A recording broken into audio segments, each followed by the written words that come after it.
So, Joe, I have time to take some questions? Great. Anyone? Yes?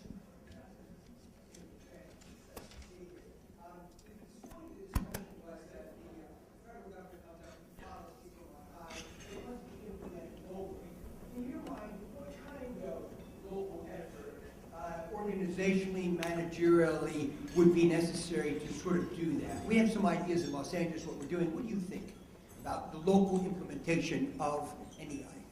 Well, first of all, I absolutely agree that it has to. We really have to see local communities engage. And quite frankly, our strategy at the International Trade Administration is to work more closely to form partnerships that can help us do our job better. Partly why we were in San Diego yesterday talking about the Border Leaders Program.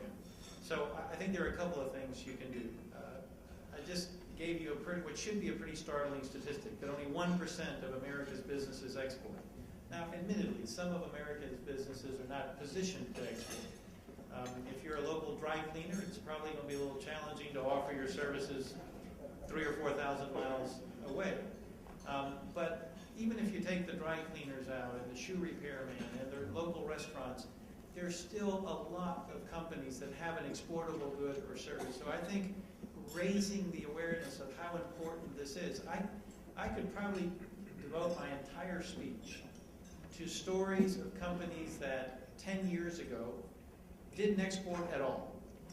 100% of their revenue came from the United States. And that today, anywhere from 20 to 80% of their revenue comes from abroad. And almost to a company, they will say if they hadn't made that change, they would be out of business today. So I think number one is raising the awareness that this is important as part of your business strategy. Number two, help take the mystery out. And I think local communities, whether it's district export councils, chambers of commerce, you can play an important role in that, putting together programs, educational programs, and we can work with you on how to do that. Taking the mystery out and then sharing the tools that are available from local, state, and the federal government to help you get to the market. And there are all kinds of tools available. Everything from logistics now. If you don't, some people say, I don't know how to get it done. Well, you've got companies now that can do that for you. So those are two big things. And then, of course, some of the traditional tools. Trade missions are important. But I'd say raising the awareness, doing some education, and then partnering with us to give better service to those businesses. Thank you for the question. Yes, sir.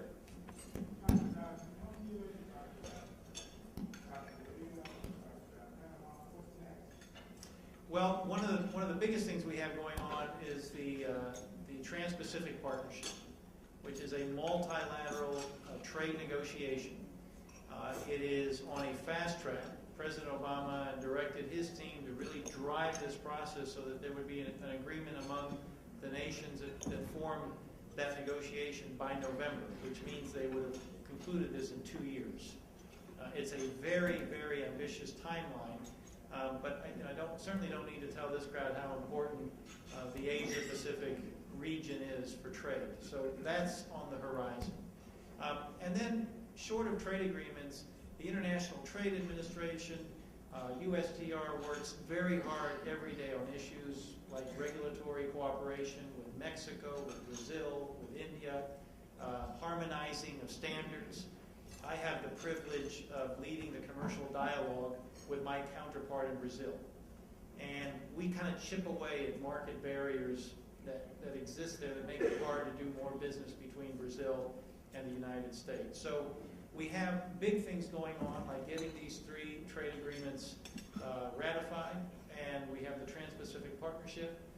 But we also have the stuff that probably doesn't get the headlines, that also have a huge impact on making progress. And we're doing that both in the mature markets, like Mexico, but we're also doing it in countries like Brazil. Thank you. Oh, surely I didn't answer every question that this room has. Yes, sir. Barrier if your small company falls and your biggest barrier is your own bureaucracy. Is this export control? It's life-saving equipment that falls under an approval process that there's a whole line of innovative new gear I've run into that can't get through the system because we're disruptive to American companies. I know that some companies, particularly in the technology space, have challenges with export control. I'm not familiar with this particular challenge, but be happy to have our team work with you and see if there's anything that we can do to be helpful. Let me just speak briefly, even though that's not the question you raised, about export controls. Many companies, and this is certainly true for companies here in California, have been frustrated by an export control regime that in many ways restricts exports. And just to be clear, the reason there is an export control system has more to do with our national security than with promoting exports. At best, it's a secondary thought, but first and foremost, the export control regime is focused on our national security. President Obama has made it a priority to reform that regime. And I was very, very happy to hear Secretary Gates say that if we don't reform it, it's a threat to our national security. And one of the things that he points out is that we probably have too many products that fall under export control.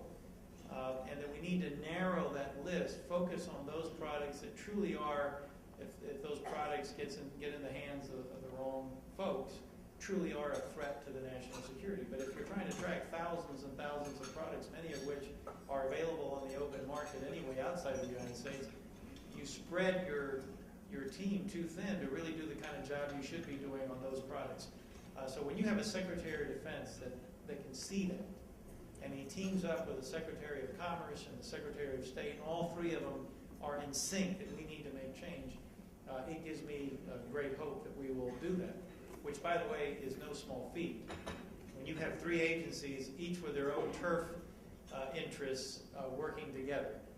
But I hope that too will have the ancillary benefit of opening up some products for us to help us achieve that NEI goal within 5 years. Yes, sir, Joe. Every year, the LA Chamber goes to Washington in our Access DC trip, and we take as many as 200 and 300 people with us. They're business, small business and large business. And we usually speak with members of Congress, principally. And in the last 2 years, in our attempts to promote trade, and after seeing, for example, the Colombian airline that used to fly to Los Angeles cease service here because of the lack of direct traffic from the United States. Not that you can't get there, you can still get there on a U.S. carrier. We see that part of that has to do with there not being a treaty established yet with Colombia, and a lot of that has to do, I think we all know, for political reasons. Is there any hope that that will get done anytime soon, where they will benefit from, as the other nations in the region would for trade with the United States? Are you talking about Open Sky Agreement? Talking about the free trade agreement? The free trade agreement. I am, as I mentioned in my comments, I am cautiously optimistic that we can see some movement there. We're going to see movement on Korea first, and the president is all but ready to submit that treaty to Congress. There's still some work that needs to be done with Colombia, but the good news is that the Santos administration, the recently elected president of Colombia, he's been in office now about 7 months, even without us engaging in conversation, have taken a lot of steps to address the concerns, many concerns that have been raised about moving forward with that agreement. And as I said in my comments, last week's meeting of our trade team that included representatives from USTR, from the Department of State, and from the Department of Labor, suggests that we can find a path. We can find a path to getting this before the Congress. It's not there yet, but we're talking. And we've identified what needs to be done, and clearly we have a willing partner in Colombia. So yeah, I'm cautiously optimistic that we're going to make progress on that. Yes, sir.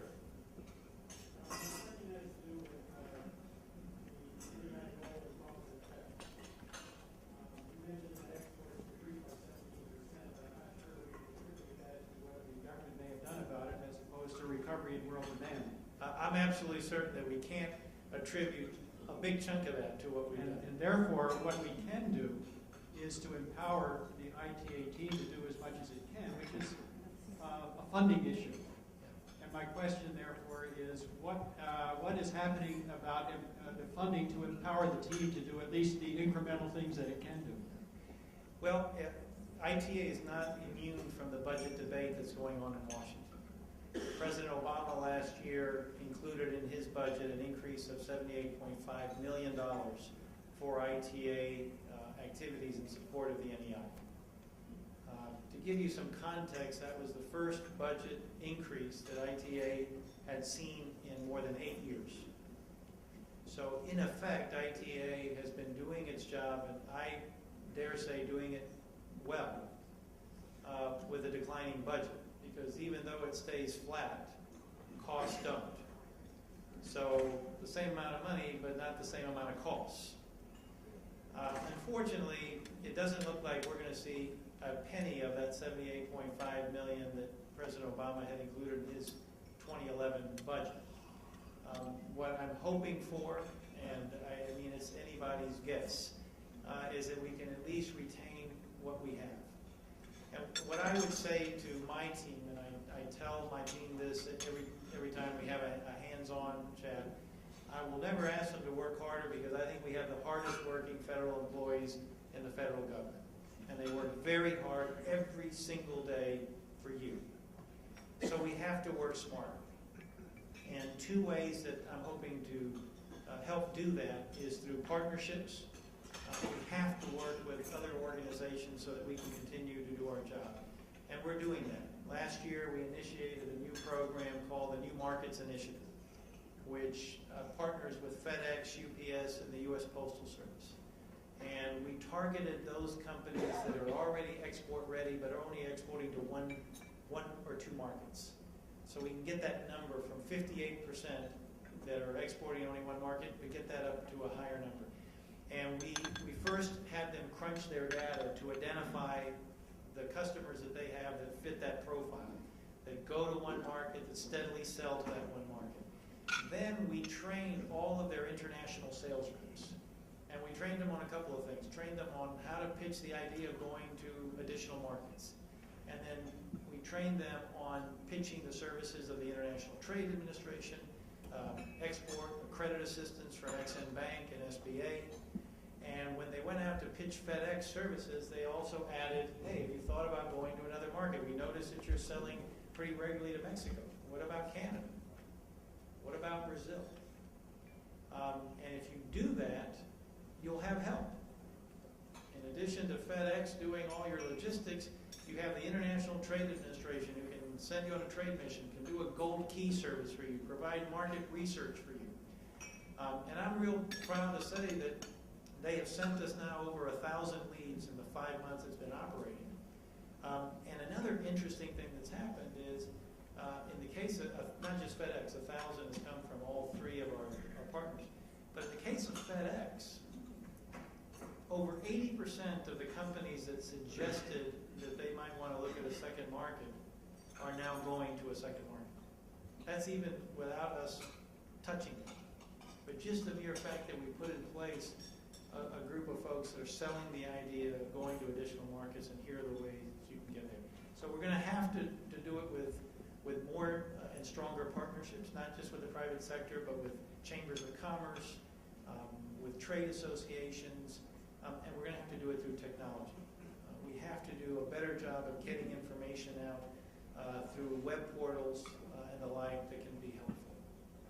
That's the state of affairs. Yes, sir. I've got a comment.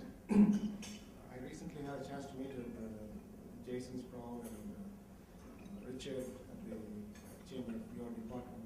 And I just wanted to say a word of commendation for the efforts and the enthusiasm with which they were at the task. You know, I've been in the business world, corporate world for 20, 25 years.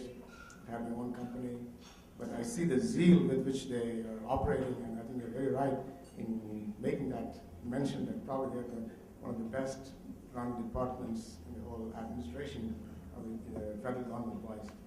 And I think Thank you for that. It's a great help.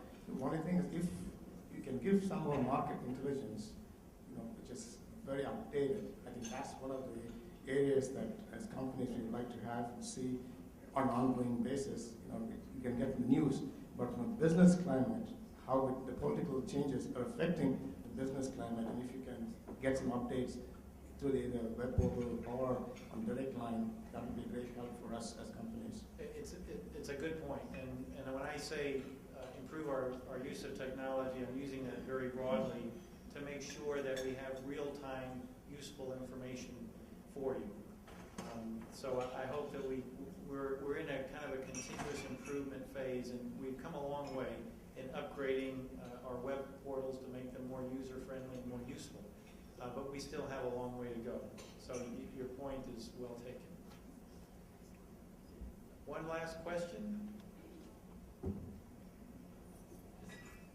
Well, no one else is asking, so sure, you can have the last one.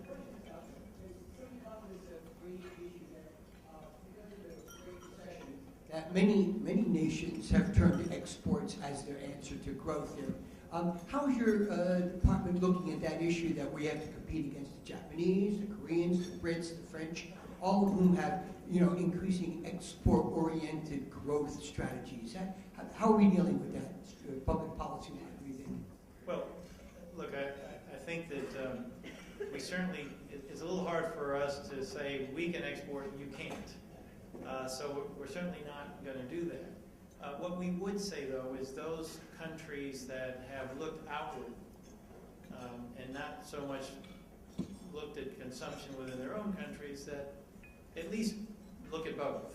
And China is certainly one of those countries that has really relied more on outward exports than their own market. I want to help the Minister of Commerce of China make good on a statement he made in Chicago just about 6 weeks ago when President Hu Jintao visited our country.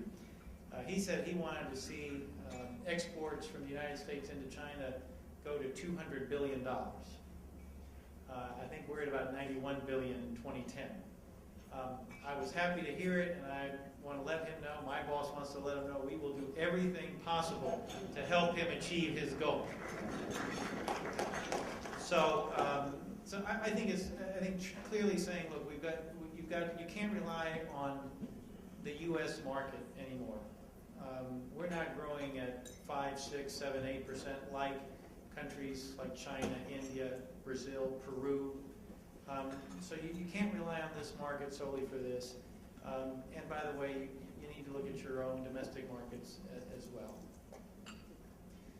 Thank you all very, very much. Have a wonderful, wonderful time.